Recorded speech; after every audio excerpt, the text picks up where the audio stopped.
একবার তুমি ভালোবাসতে চেষ্টা করো, দেখবে নদীর ভিতরে মাছের বুক থেকে পাথর ঝরে পড়ছে।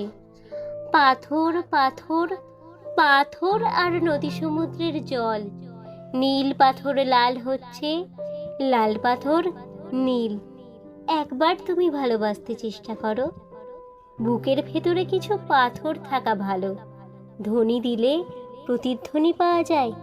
সমস্ত পায়ে হাঁটা পথই যখন পিচ্ছিল, তখন ওই পাথরের পাল একের পর এক বিছিয়ে, যেন কবিতার নগ্ন ব্যবহার, যেন ঢেউ, যেন কুমোরটুলির সলমা চুমকি জরিমাখা প্রতিমা। বহুদূর হেমন্তের পাশুটে নক্ষত্রের দরজা পর্যন্ত আসতে পারি। বুকের ভেতরে কিছু পাথর থাকা ভালো, চিঠিপত্রের বাক্স বলতে তো কিছু নেই। পাথরের ফাঁক ফোকরে রেখে এলেই কাজ হাসিল।